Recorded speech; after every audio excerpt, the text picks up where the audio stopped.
In the heart of a busy downtown cafe, a confident white manager publicly humiliates a young black woman during a job interview. His arrogant words and condescending tone are heard by customers and staff alike, but the girl's quiet composure hides something unexpected. As tension builds, one symbolic act changes the room's energy, and a sudden interruption hints that this moment is far from over. "We don't hire people like you."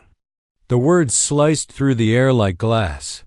Conversations in the cafe faltered, coffee cups froze halfway to lips, and the faint hiss of steaming milk from the espresso machine was suddenly the loudest sound in the room. The afternoon sunlight poured through tall glass windows, casting warm patterns on the tiled floor. Outside, the city buzzed with life, cars honking, footsteps on pavement, the hum of a street musician's guitar. But inside, all that energy stalled, sucked into the gravitational pull of a single, humiliating moment. The man who had spoken leaned casually against the counter, his expensive wristwatch glinting under the hanging lights. He was in his mid-40s, tall, with the polished air of someone who believed authority was his birthright. His name tag read, Mr. Clark, Store Manager, though the self-satisfied smirk on his lips said, you didn't need the tag to know he was in charge here. He held a piece of paper between his fingers, her resume, and looked down at it with exaggerated disdain, as if even touching it lowered his standards.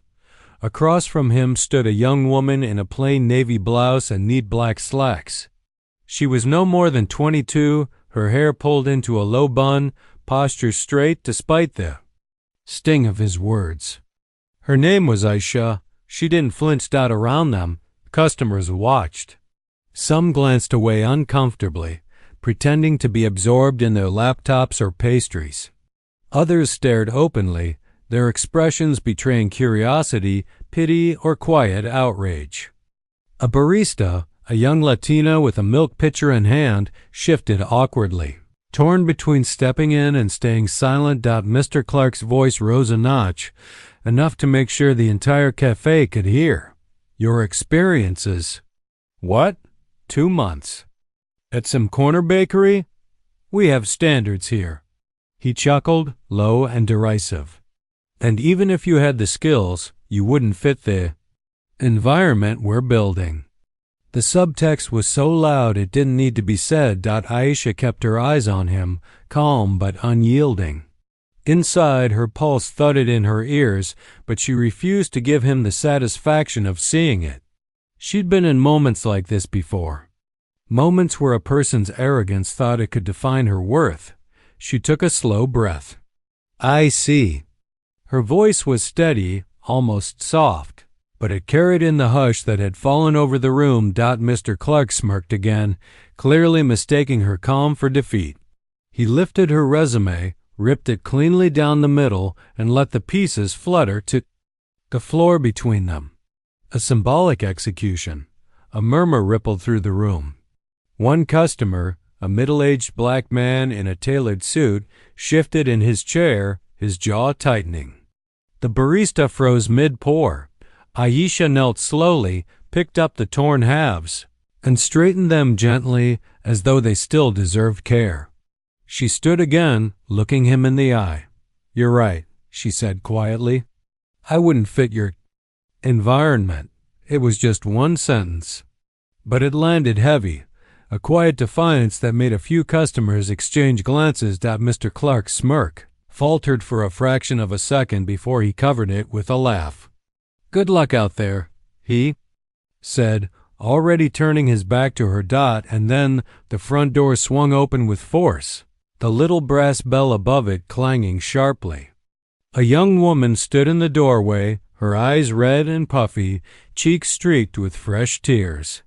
She couldn't have been more than 19. She looked straight at Mr. Clark. Dad? We need to talk. The room went still again. The young woman's entrance was like a gust of wind breaking into a sealed room, sudden, cold, and impossible to ignore. She stood in the doorway, chest rising and falling as though she had run to get here. Her hands trembled slightly as they clutched the strap of her bag. Dad. Her voice cracked. We really need to talk. Mr. Clark's entire body stiffened. He turned slowly, confusion flickering into irritation. Chloe? What are you doing here? Chloe took a shaky step inside, and the door swung shut behind her, muffling the city's noise. The cafe felt smaller now, as if everyone inside was leaning closer without actually moving. She didn't answer him immediately. Her gaze drifted over the scene, her father behind the counter, Aisha standing a few feet away holding a torn resume, the scraps of paper still fluttering faintly from where they'd landed. Her brows drew together. What happened? She asked, her voice softer now, but no less heavy. Mr. Clark shifted uncomfortably. Nothing you need to worry about. This is business. It doesn't look like business, Chloe replied, her tone sharpening.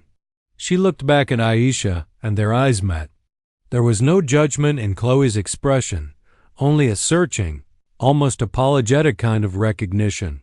Aisha tilted her head slightly, curiosity flickering behind her calm demeanor. She could see it in Chloe's eyes. The girl knew something. Mr. Clark cleared his throat, trying to steer the moment. Chloe, if you've got something to say, we can discuss it later. I'm in the middle of no. Chloe's voice was suddenly firm. It cut clean through the air, silencing the faint scrape of chairs and the hiss of the espresso machine. We're going to talk now. A murmur rippled through the room again. The barista, who had been frozen in place since the confrontation began, glanced between father and daughter with wide eyes. Mr. Clark stepped out from behind the counter, his jaw tightening. Lower your voice. Chloe's chin lifted slightly. Why? You weren't worried about keeping your voice down when you embarrassed her in front of everyone. She nodded toward Aisha. A sharp intake of breath came from someone near the window. A man with a newspaper lowered it entirely, watching. Openly now. Mr. Clark's eyes darted briefly toward the customers before returning to his daughter. You don't understand. No, Dad, I understand perfectly, Chloe interrupted, her hands clenched into fists at her sides. I came here because, she faltered, her voice trembling again, because it happened to me today. The words hung there, heavy and unyielding. Aisha's expression didn't change, but her pulse quickened. She stayed silent, letting the moment breathe, letting the truth settle where it needed to. Mr. Clark frowned. What are you talking about? Chloe swallowed hard. I had a job interview this morning at, her voice caught, but she forced the words out, at one of your friend's companies, and he told me the same thing you just told her. The same tone, the same disgust. And for the first time, I understood what it feels like to be dismissed before you even speak. The cafe was utterly silent now, save for the faint hum of the refrigeration unit in the corner. Mr. Clark's face paled slightly. Chloe, she shook her head. And the worst part? I thought of you. I thought my dad would never. But here you are, proving me wrong. Aisha felt the shift, subtle but unmistakable, like the first crack in glass before it shatters. Mr. Clark's confident posture seemed to deflate, if only by an inch. His eyes darted toward Aisha again, but there was no apology there yet, only the uneasy weight of being caught. Chloe glanced around the room, her voice trembling but strong. You think no one notices. You think your words just vanish. But they stick, and they change people. I don't want to be like that. I won't.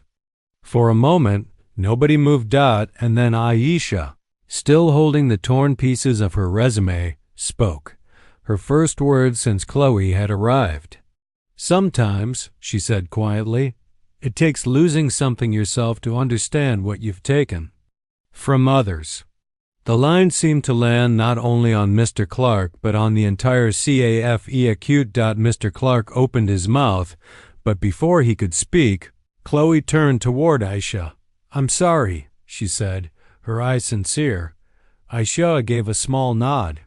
"Not your burden to carry." The tension was still thick, but it had shifted.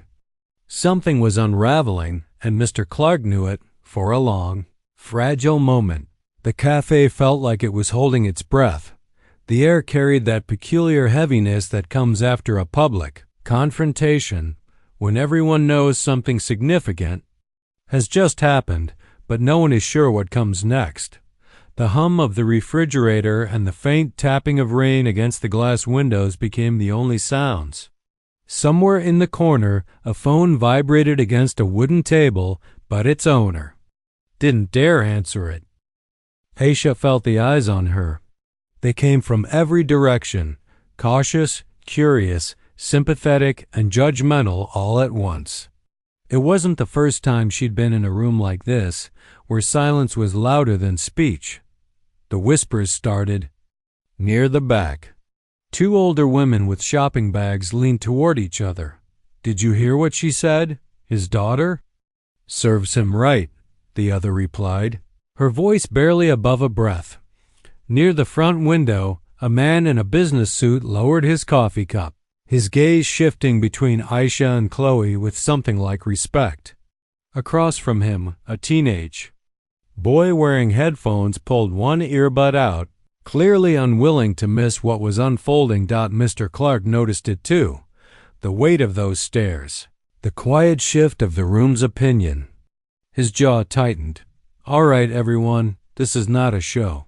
Please, finish your drinks and mind your own business."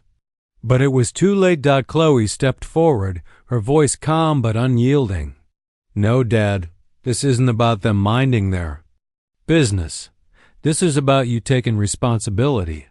The words hit with a clean precision. She wasn't shouting, but there was steel in her tone. Aisha didn't move, letting Chloe stand in that space. But she did notice something. The barista, who had been hovering behind the counter all this time, quietly reached for a cup and began to make another drink. The sound of milk steaming filled the air, and a rich aroma of coffee drifted through the tension. The barista slid the drink across the counter toward Aisha. "On the house," she said softly. Her eyes held no pity, only solidarity. It was a small gesture, but it landed like a quiet rebellion against Mr. Clark's authority. Mr. Clark's eyes snapped toward the barista.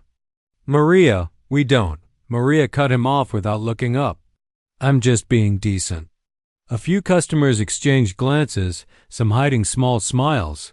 Chloe folded her arms. "You hear that? Decency. That's what you threw away when you tore up her resume in front of everyone." Mr. Clark's voice dropped into a defensive growl. "You don't understand the pressure I'm under, Chloe. I have to keep a certain image, maintain a standard." People judge you anyway," Chloe interrupted. "The difference is whether you give them a reason to respect you or not." The remark seemed to cut deeper than her earlier words. Aisha saw something flicker in his eyes, a small, fleeting crack in the polished armor he wore so easily. In that moment, an elderly man who had been sitting quietly in the far corner spoke up. His voice was gravelly but strong. "Son, I ran businesses for 30 years. And I'll tell you, the standard you set starts with how you treat the least powerful person in the room." A ripple of quiet agreement moved through the cafe. Mr. Clark turned toward the voice, visibly struggling to keep his composure. "Sir, with all due respect." The old man shook his head. "Respect is earned, not demanded." The words hung heavy in the air. Aisha took a slow sip of the coffee Maria had given her, her gaze steady on Mr. Clark. She didn't need to speak, not yet. The room itself was speaking for her now. Chloe glanced at her father, her expression a mix of sadness and determination. "You can still make this right. But that starts with admitting you were wrong." Mr. Clark's lips pressed into a thin line. For the first time since this began, he didn't have a quick comeback. Outside, the rain grew heavier, streaking the windows in silver lines. The street beyond blurred, but inside the cafe, everything felt sharper. Every sound, every look, every breath. Aisha knew this wasn't over. She could see it in his posture, the stubborn refusal still sitting just beneath the surface. But she also saw something else. A man beginning to realize he was no longer in control of the narrative. And that was where change often began. The two halves of Aisha's resume still lay on the floor, faintly damp now from a drop of coffee that had splashed when a customer startled earlier. Everyone in the cafe seemed aware of them. Those ragged edges, those black ink words now meaningless in the eyes of the man who had torn them apart. Aisha set her cup down slowly. She stepped forward, bending down to pick up the two pieces once more. She didn't rush. She smoothed them against her palm, her fingers tracing the jagged tear. Then she walked to the counter and placed both halves gently on the surface between herself and Mr. Clark. The movement was small, almost quiet in its simplicity, but it drew every eye in the room. Mr. Clark looked down at the paper, then back at her. "Why are you giving this back to me?" His voice was tight. Aisha's gaze didn't waver. "Because you don't get to pretend it never happened." The sentence landed like a stone dropped into still water. Rippling through the space. From somewhere near the front window, a man muttered, "Good for her." Chloe stepped closer, her eyes locked on her father. "You can fix this right now. Say you were wrong. Say it to her. Say it to everyone here." Mr. Clark's jaw flexed, his hands curling into fists at his sides. "Chloe, you're making this worse." "No," she replied, her voice steady. "You did that the moment you decided her worth was less because of how she looks." Maria, still behind the counter, shifted the torn paper slightly so it sat square in front of Mr. Clark like evidence on a courtroom table. "You could have just said you weren't hiring," she said softly, "but you made it personal." The room was utterly silent except for the patter of rain against the glass. Aisha leaned forward just enough to close the space between her voice and his. "Do you know what that paper represents to me? Hours of perfecting my words. Years of building my skills. Hope, you didn't just tear paper, Mr. Clark. You tried to tear me." For a flicker of a moment, his expression shifted, the faintest hint of shame gone as quickly as it appeared. "I didn't mean it like, yes, you did," Chloe cut in sharply. "You meant every word. And the only reason you're hesitating now is because people are watching." Someone near the back coughed, a deliberate, almost pointed sound, like an unspoken agreement with Chloe's words. Aisha didn't press further. She simply stepped back, leaving the resume halves where they were, and returned to her coffee. Her silence was louder than any speech. Mr. Clark stared at the paper as if it might burn through the counter. Finally, he picked it up. His fingers hesitated over the torn edges. For a brief second, it seemed like he might try to fit them back together. But then he set them down again, almost too quickly, and turned away. It was an act that spoke volumes. He wasn't ready. Chloe exhaled slowly, her shoulders tense. "You know, Dad, one day you're going to be on the other side of this, and you're going to wish you handled it differently." Mr. Clark didn't reply. Outside, a bus splashed through a puddle, sending a spray of water against the curb. Inside, the smell of fresh coffee and damp air filled the cafe, but the warmth it usually carried felt colder now.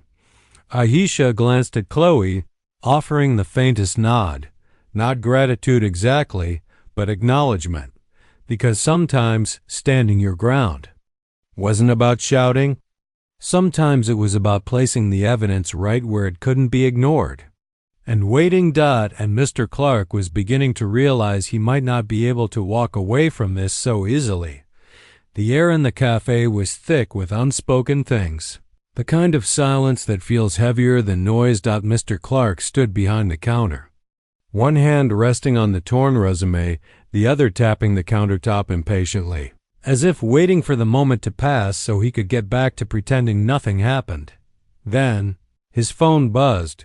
He glanced at the screen and his posture changed. Almost instantly, he stepped back from the counter, turning slightly away from the room. "I have to take this," he muttered, more to himself than to anyone else. The phone rang a second time before he answered. "Hey, Alan, yeah, I'm here at the store." His tone shifted into something smoother, more practiced. The tears, kind of voice meant for business partners and networking events. Asha sipped her coffee slowly, but her ears stayed sharp. "Yes, I saw the numbers," Mr. Clark continued, lowering his voice a little. "We just have to make sure we keep the brand image clean. No controversy. You know how corporate is, one complaint and they're breathing down your neck." Several customers exchanged glances, clearly catching enough to understand the hypocrisy hanging in the air. He went on. "I'm already handling a situation here. No, nothing official. Just someone who doesn't really fit our environment." His eyes flicked briefly toward Aisha as he said it. A faint scoff came from Chloe. She shook her head but didn't speak yet. "No, I didn't put anything in writing," Mr. Clark said. "You know me, I'm careful. We can't afford bad press right now, especially with the regional manager visiting next week." Aisha's fingers tightened around her coffee cup. Now she understood this wasn't just about him not liking her resume. It was about image, control, and fear of being seen in the wrong light. As the call dragged on, Chloe stepped closer to Aisha, her voice low enough for only her to hear. "That's not just some friend. Alan's on the corporate board. Dad's terrified of looking bad in front of him." Aisha glanced at her, then back at Mr. Clark. Then maybe it's time he had a reason to worry. The corner of Chloe's mouth twitched, not quite a smile, but close. "What do you have in mind?" Before Aisha could answer, Mr. Clark ended the call. He turned back toward them, trying to regain his authority. "All right, this little scene is over. I've got work to do." But the moment he reached for the resume to toss it into the trash, Chloe spoke loudly enough for everyone to hear. "Maybe Alan would like to know how you keep the brand image clean by humiliating people in public." The room seemed to tighten around those words. Every head turned toward them again. Mr. Clark's hand froze over the trash bin. "Chloe, that's enough." "No," she said firmly. "You told him you didn't put anything in writing." "But you forget," she gestured to the room. "Every person in here is a witness." Ahia set her coffee down and stood, her voice calm but sharp. "You care about your image. I care about my dignity. And right now, one of those is worth more than the other." The hum of the refrigerator, the patter of rain, the smell of freshly ground beans, they all felt sharper somehow, as if the entire cafe was bracing for what would come next. Mr. Clark straightened, his eyes narrowing. "Are you threatening me?" "No," Aisha replied, her voice even. "I'm giving you a choice." A hush fell over the room so deep that even the rain outside seemed to pause. Aisha didn't raise her voice. She didn't need to. "You can either," she said clearly.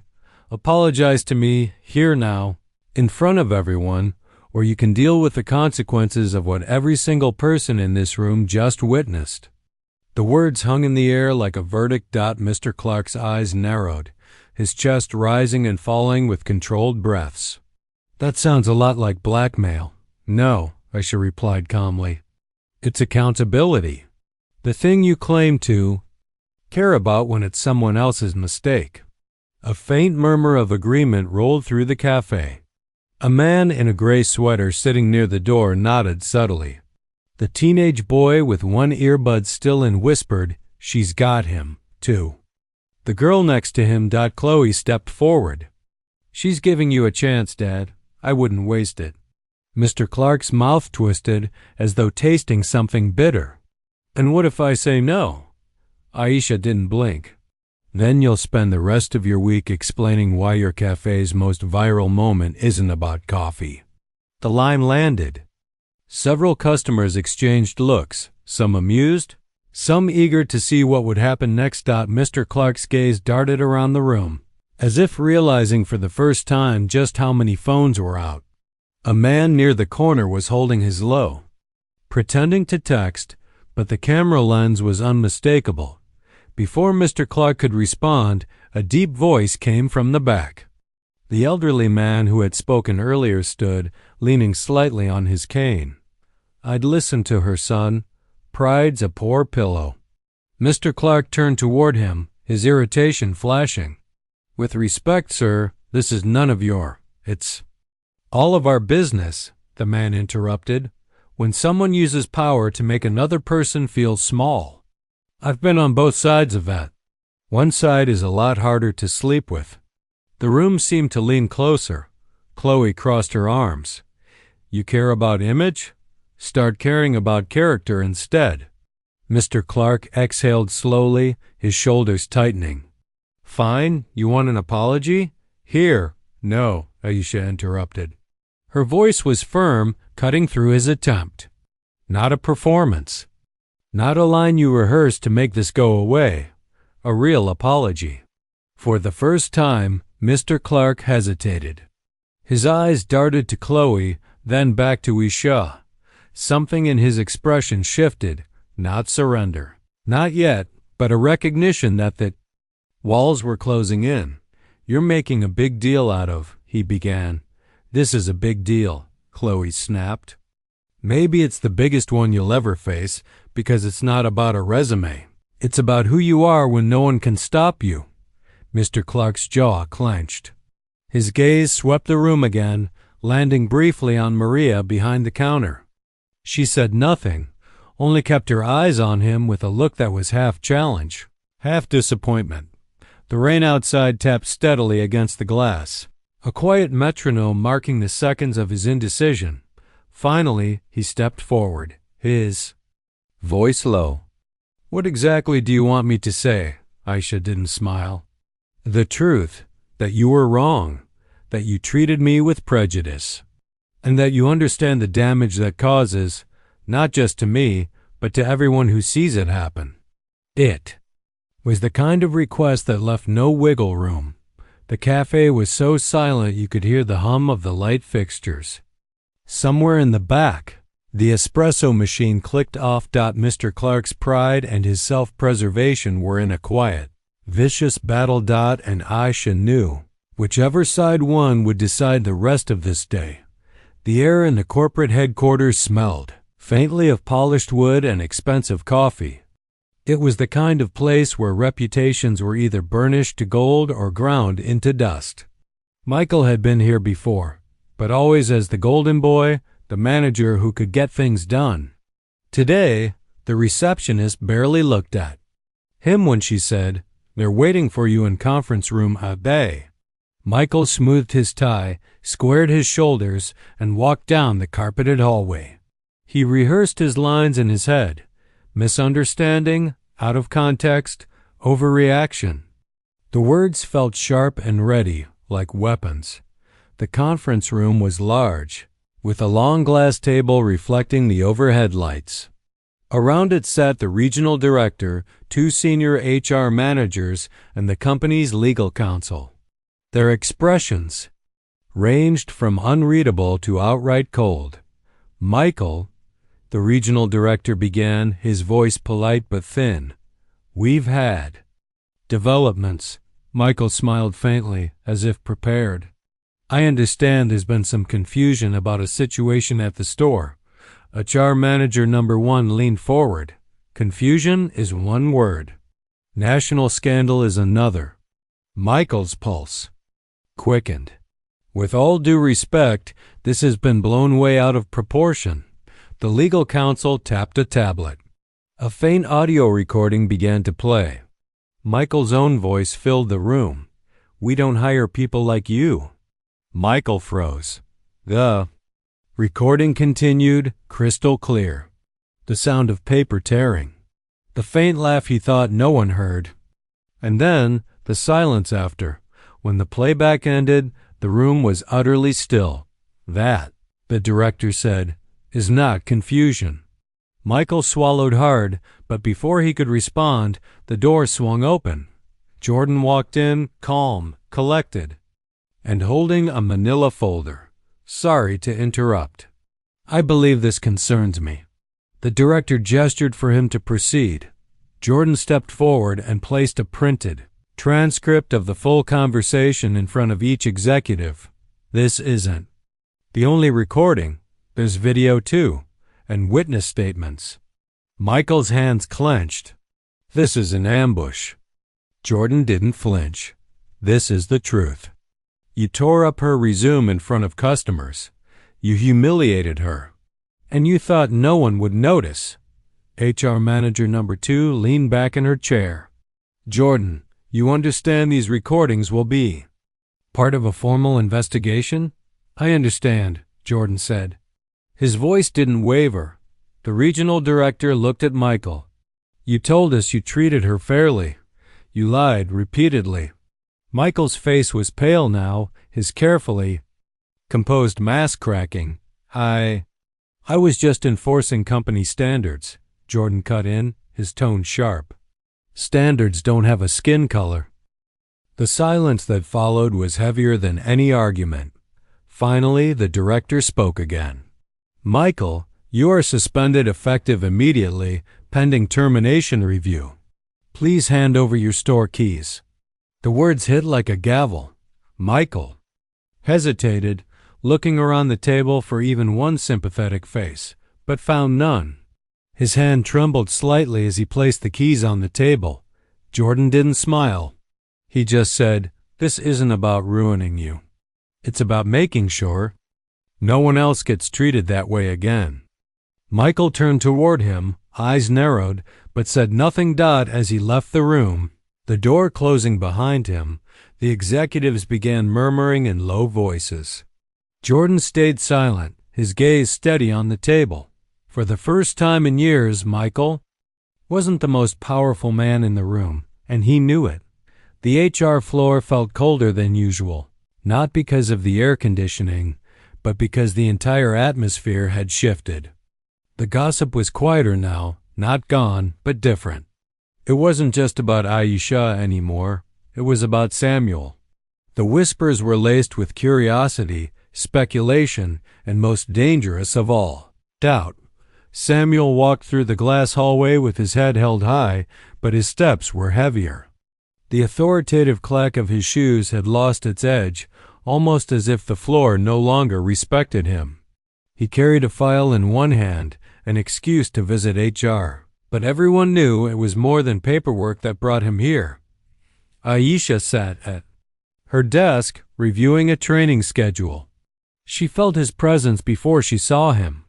That subtle tightening of air, like the moment before a storm. She didn't look up until his shadow fell across her table.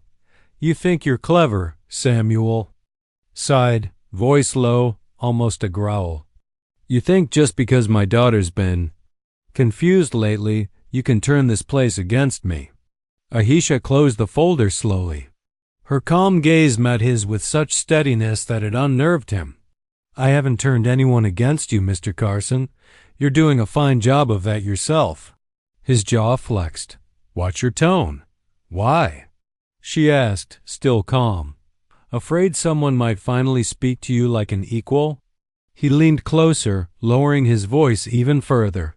You might be a favorite with the interns now, but I've been running this department for 15 years. I can end your career before it even starts. Aisha tilted her head slightly, studying him. Maybe, but the problem with tearing someone down in public, she paused, letting the silence stretch, is that everyone sees how afraid you were of their success. Samuel's eyes flickered, just for a fraction of a second, but it was enough for her to know the words had landed. Across the room, a couple of employees pretended to be busy, though their ears were clearly straining to catch every word. The once private intimidation was now a public performance, and Samuel was losing the crowd. He straightened, masking the crack in his confidence. "You have no idea what kind of power I have here." "Then use it," Isha replied evenly. "But remember, power without respect is nothing more than noise." That line lingered in the air between them, heavy and unshakable. Samuel turned sharply and walked away, but not before Aisha noticed the faint tremor in his hand as he gripped the file. She knew then that the tide had turned, not because she had fought harder, but because he was starting to fight himself. From her desk, she watched him disappear into his office. The glass walls that once made him untouchable now looked more like a cage. And for the first time, she didn't feel like the one under scrutiny. He did. The office had become a pressure cooker. Every conversation, every shared glance over a computer screen carried the same unspoken thought: something's about to happen. Samuel's once commanding presence no longer drew respect. Now, when his polished shoes clicked down the hall, people didn't straighten up to greet him. They turned back to their screens, whispering the moment he passed. The rumors had spread beyond HR. People in accounting, marketing, and even the warehouse had heard pieces of the story. Isha kept her composure, her smile professional but cool.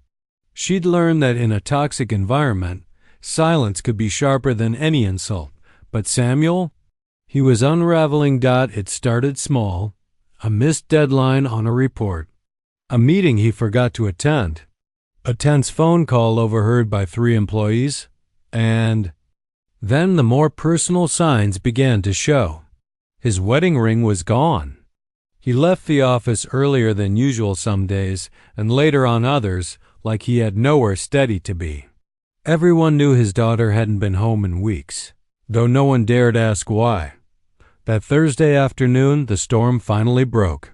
Samuel appeared at Asha's desk without warning, clutching a file like it was a weapon.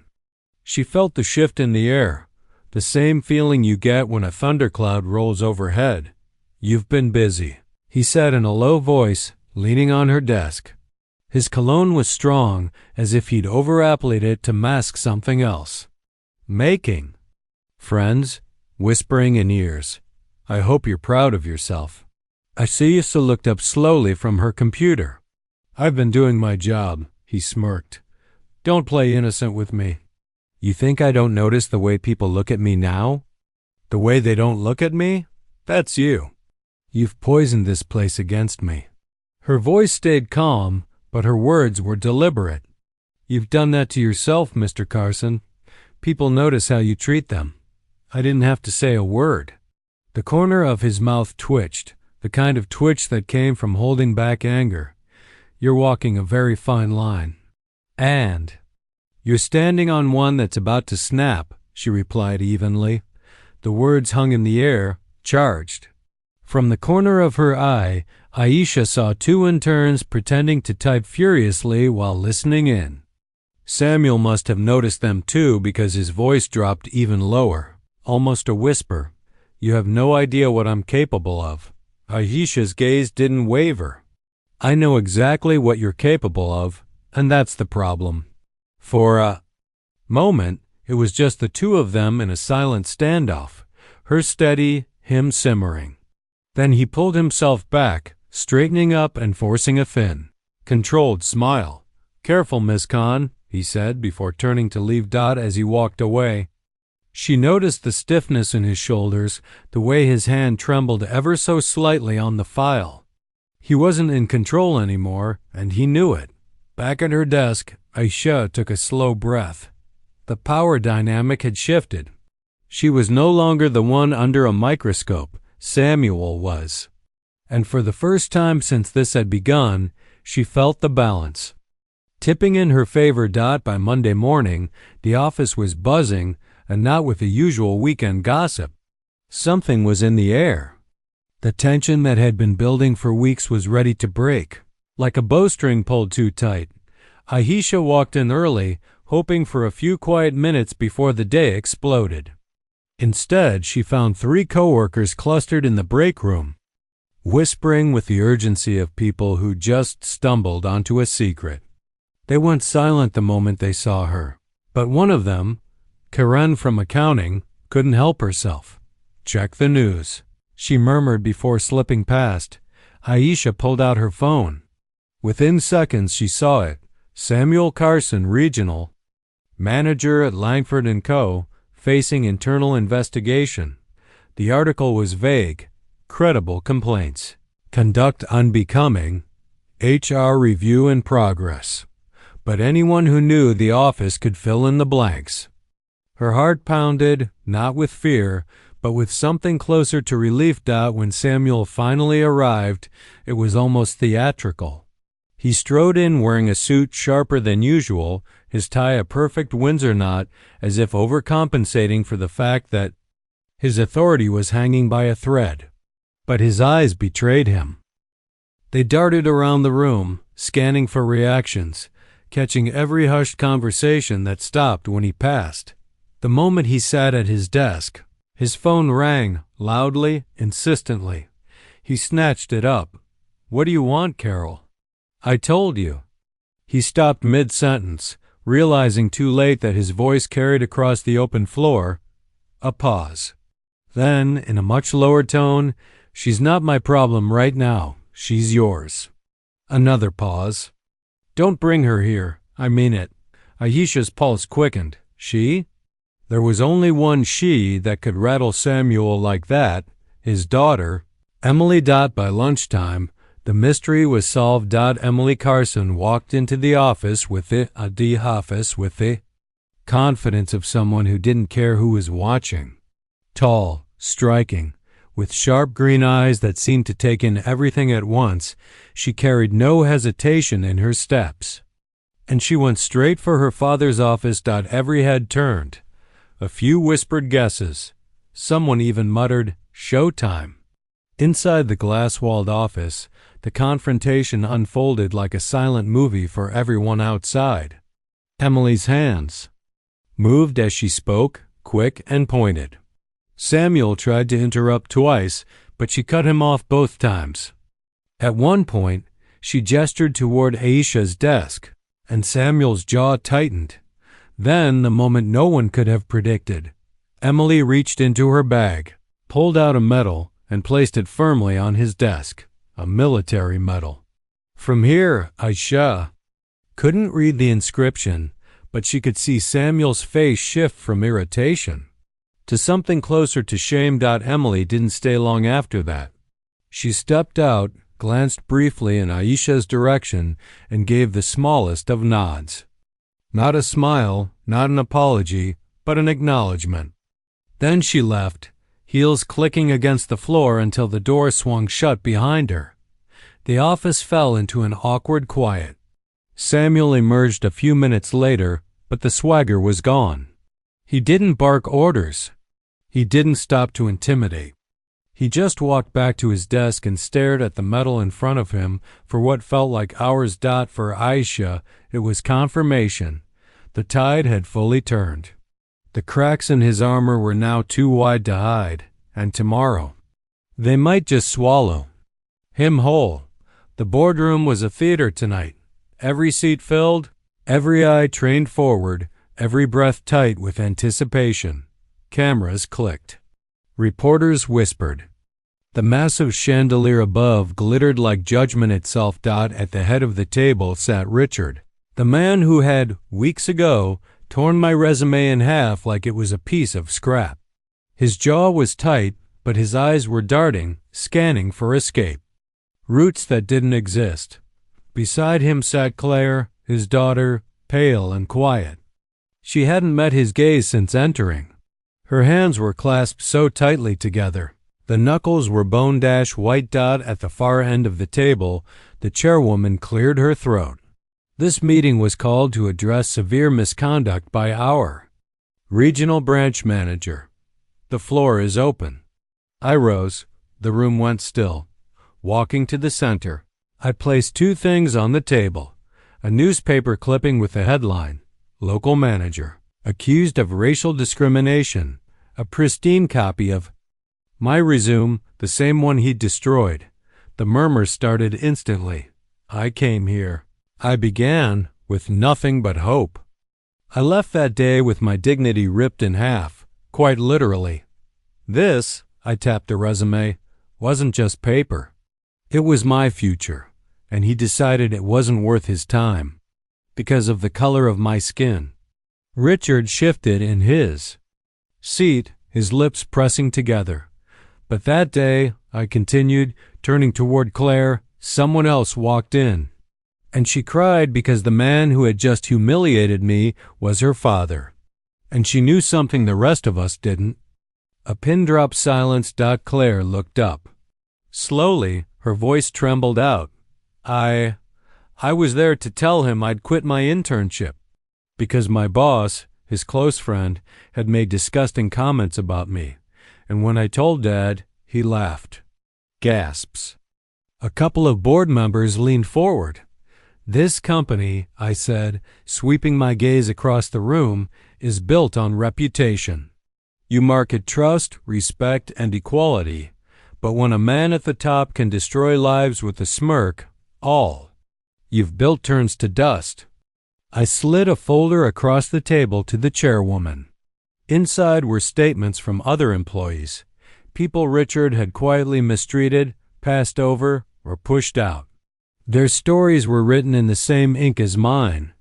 The chairwoman's voice was steady. Effective immediately, Richard Allen is terminated from all positions within this company. The words hit him like a physical blow. His face drained of color, his shoulders slumped.